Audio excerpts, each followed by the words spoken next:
নমস্কার প্রিয় বিহার, আপনারা দেখছেন খবর তরঙ্গ। ফিরহাদ হাকিম কলকাতার মেয়র, তিনি কয়েক মাস আগে বলেছিলেন যে যারা ইসলাম ধর্মে জন্মগ্রহণ করেনি তারা দুর্ভাগ্যজনক, অর্থাৎ অন্য ধর্মকে ছোট করার মতো মন্তব্য এবং সাম্প্রদায়িক মন্তব্য। এবার আরেকটি সাম্প্রদায়িক মন্তব্য করলেন। তিনি বললেন যে পশ্চিমবঙ্গে 33% মুসলমান রয়েছে এবং এমন একটা সময় আসবে যখন তারা সংখ্যাগরিষ্ঠ হয়ে যাবেন এবং বিচারের দায়িত্ব নেবেন। চূড়ান্ত সাম্প্রদায়িক মন্তব্য। এতে তিনি কি বোঝাতে চাইলেন? তৃণমূলের হয়ে এভাবে সাম্প্রদায়িক মন্তব্য করা যায় এবং ইসলাম ধর্মাবলম্বী ভোট একট্টা করা যায়, সেটা বোঝাতে চাইলেন? নাকি তিনি যে ইসলাম ধর্মাবলম্বী মানুষ এবং ইসলাম ধর্মাবলম্বী মানুষ হিসাবে সাম্প্রদায়িক মন্তব্য এবং অন্য ধর্মকে ছোটো করার মতো মন্তব্য যে ধর্ম থেকে করা হয়, সেই বার্তাটাই তার মুখ থেকে সাবলীলভাবে এসে যায়।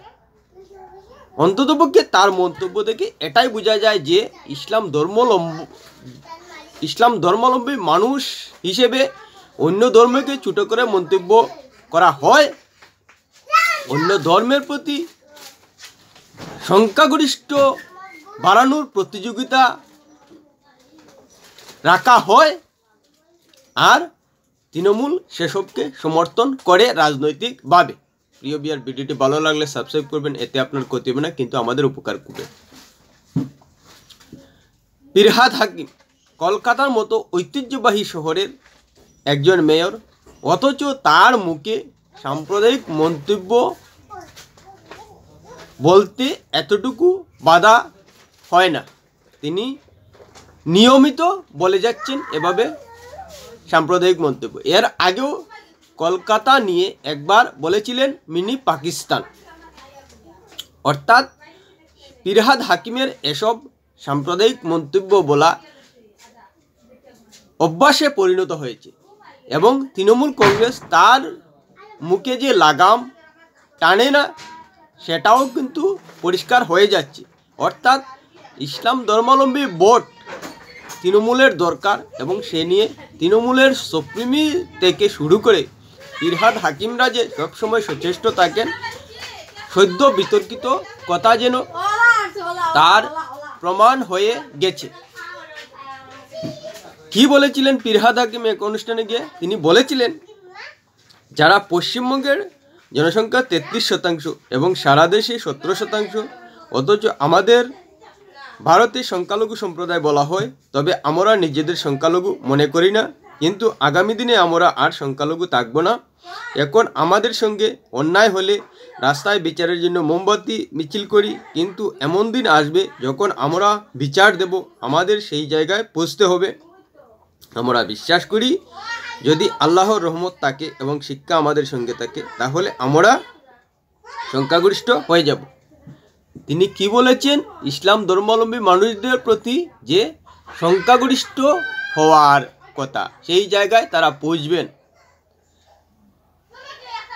বর্তমানে হিন্দু সম্প্রদায় ভারতবর্ষে সংখ্যাগরিষ্ঠ, পশ্চিমবঙ্গে ভারতবর্ষে হিন্দু সম্প্রদায় সংখ্যাগরিষ্ঠ এবং সংখ্যাগরিষ্ঠের সঙ্গে প্রতিযোগিতা করে তারা সংখ্যাগরিষ্ঠ হতে চান। মানুষের বৃদ্ধির দিক দিয়ে এ নিয়ে পাল্টা দিতে গিয়ে কার্তিক মহারাজ বলেছেন যে ফিরহাদ হাকিম কি বলেছেন যে মানুষ উৎপাদনের দিক দিয়ে এগিয়ে গিয়ে তারা সংখ্যাগরিষ্ঠ হতে চান, কিন্তু তিনি বলেননি যে ইসলাম ধর্মাবলম্বী মানুষ শিক্ষা দীক্ষায় আধুনিক হয়ে সংখ্যাগরিষ্ঠকে চাপিয়ে যাবেন, মানব সম্পদে উন্নত হবেন সংখ্যাগরিষ্ঠ মানুষের থেকে। সত্যি দুর্ভাগ্যজনক। সেটাই বলেছেন কার্তিক মহারাজ, একজন ধর্মীয় সন্ন্যাসী হয়েও, আর ফিরহাদ হাকিম একজন সাধারণ মানুষ হয়েও সাম্প্রদায়িক কথাবার্তা বললেন। এখানেই তফাৎটা আপনারা বুঝে নিন যে কী ধরনের শিক্ষা দীক্ষা একজন মানুষ অর্জন করলেও, ধর্মীয় সন্ন্যাসী হয়েও তার মুখ থেকে সুন্দর মন্তব্য বের হয়, আর একজন ধর্মীয় পণ্ডিত না হয়েও ধর্মীয় সাম্প্রদায়িক মৌলবাদী কথাবার্তা বের হয়।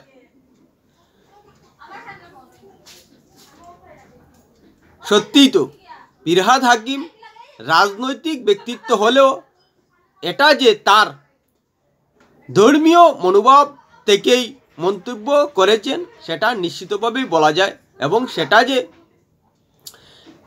এই সম্প্রদায়ের মানুষ মনে মনে পোষণ করেন সেই জন্যই তিনি এই কথাগুলো বলতে পারেন, কারণ তার সেই কথা গ্রহণযোগ্য এবং সেই জন্যই সবাই তিনি এসব কথা বলেন।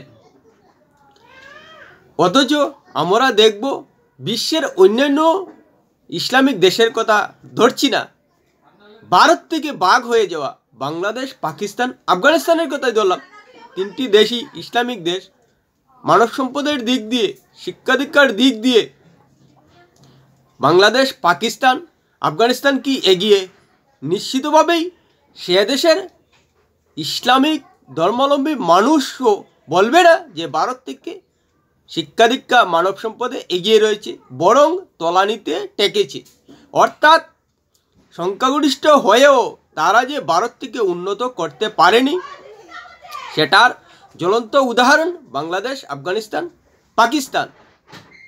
তিনি কি সেই প্রসঙ্গ টেনে আনতে পারবেন যে ভারত থেকে বাংলাদেশ, পাকিস্তান, আফগানিস্তানে সংখ্যাগরিষ্ঠ ইসলাম ধর্মাবলম্বী মানুষ এবং ভারত থেকে তারা উন্নত হয়ে রয়েছে মানব সম্পদের দিক দিয়ে, এবং কোনো ধরনের অন্যায় অবিচারের এবং মানুষের জীবন ধারণের ক্ষেত্রে এবং ন্যায়িক বিচারের ক্ষেত্রে বাংলাদেশ, পাকিস্তান, আফগানিস্তান ভারত থেকে উন্নত, সামাজিক সুশৃঙ্খলা, অর্থনৈতিক কাঠামোর দিক দিয়ে ভারত থেকে বাংলাদেশ, পাকিস্তান, আফগানিস্তান উন্নত? নিশ্চিতভাবেই তিনি একথা কোনো দিন বলতে পারবেন না।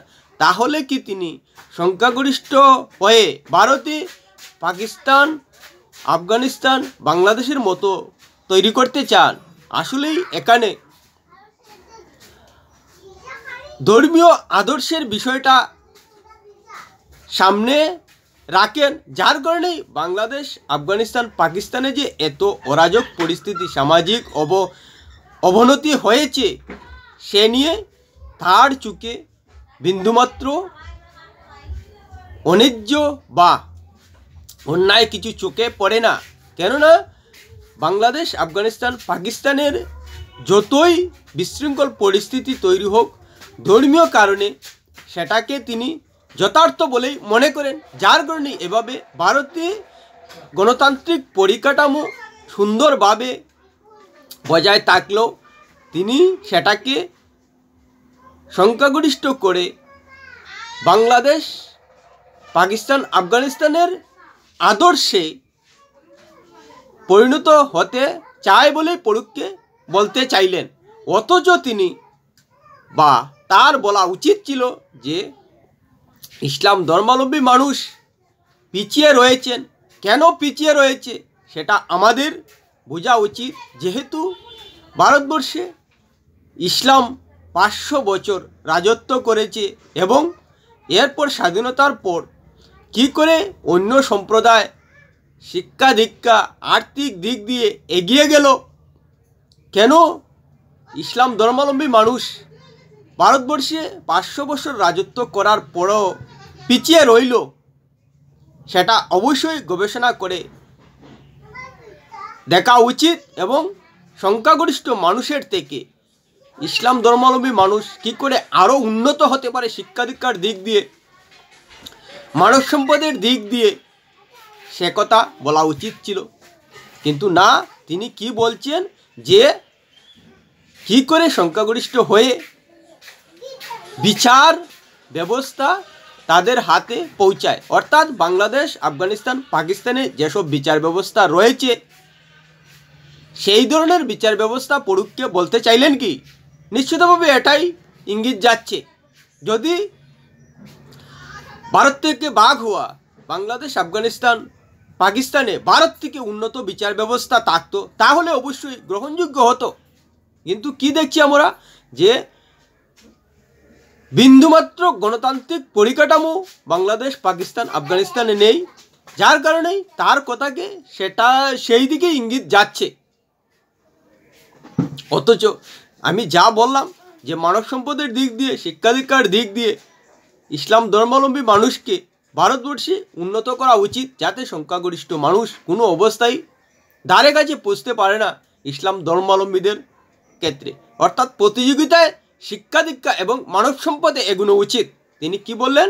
সংখ্যাগরিষ্ঠ হতে চান। পরোক্ষে সংখ্যাগুরু সংখ্যালঘু প্রতিযোগিতার কথা বলে তিনি এটা মেনে নিলেন যে সংখ্যাগরিষ্ঠ সম্প্রদায় আরও বেশি করে সংখ্যাগরিষ্ঠ হওয়ার প্রতিযোগিতায় নেই, যার কারণেই সংখ্যালঘু হয়েও তারা পশ্চিমবঙ্গে সংখ্যাগুরু হওয়ার প্রতিযোগিতায় রয়েছেন। কিন্তু পরিষ্কার বললে হিন্দু সম্প্রদায় এসব সংখ্যাগুরু আরও বেশি করে শতাংশ বাড়বে সেই প্রতিযোগিতায় নেই, তিনি পরোক্ষে বলে দিলেন। অর্থাৎ সংখ্যাগুরু হিন্দু সম্প্রদায় নিজেদের শিক্ষা দীক্ষা এবং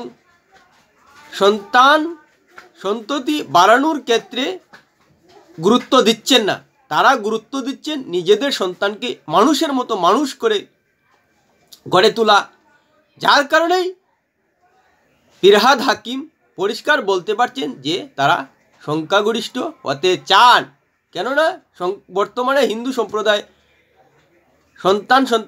সন্তানাদি বাড়ানোর ক্ষেত্রে গুরুত্ব দিচ্ছেন না, তারা গুরুত্ব দিচ্ছেন যে সন্তানই তাদের পরিবারে আসুক তারা যেন মানুষের মতো মানুষ শিক্ষা দীক্ষায় এবং সুযোগ সুবিধায় বেড়ে উঠতে পারে। অধিক সন্তানের ক্ষেত্রে যে সমস্যা সৃষ্টি হয় মানব সম্পদ তৈরির ক্ষেত্রে এবং সুস্থভাবে গড়ে তোলার ক্ষেত্রে, সেই পরিস্থিতি যাতে না হোক। পরোক্ষে কিন্তু ফিরহাদ হাকিম সেই কথাটা বলে দিলেন। আর এটাও ফিরহাদ হাকিম পরোক্ষে স্বীকার করলেন যে সংখ্যালঘু সম্প্রদায় থেকে সন্ততিকে মানুষের মতো মানুষ গড়ে তোলার মানসিকতা এখনও গড়ে তুলতে পারেননি এবং একথা তিনি বলেন না। যেভাবেই গড়ে উঠুক সংখ্যাগরিষ্ঠ হতে পারলেই হলো, এটাই কিন্তু পরোক্ষে বলে দিলেন ফিরহাদ হাকিম। এর থেকে লজ্জাজনক, এর থেকে দুর্ভাগ্যজনক ভারতবর্ষের মতো গণতান্ত্রিক দেশে বাস করে একজন রাজনীতিকের গলায় আর কিছু হতে পারে না। ফিরহাদ হাকিমের লজ্জা করা উচিত ছিল যে ভারতবর্ষের মতো একটা গণতান্ত্রিক দেশে থেকে এবং কিভাবে দেশকে আরও উন্নত করা যায় এবং প্রতিটা জাতিকে কি করে শিক্ষিত মানব সম্পদে পরিণত করা যায় রাজনৈতিক নেতা হিসেবে সেই সমাধান দিবেন না, তিনি কি করছেন যে সংখ্যাগরিষ্ঠ সংখ্যালঘু প্রতিযোগিতায় নেমে পড়েছেন একজন রাজনৈতিক নেতা হিসেবে। এসব কথাকে রীতিমতো ধিক্কার দেওয়া যায়। প্রিয় ভিডিওটি ভালো লাগলে লাইক শেয়ার কমেন্ট করবেন।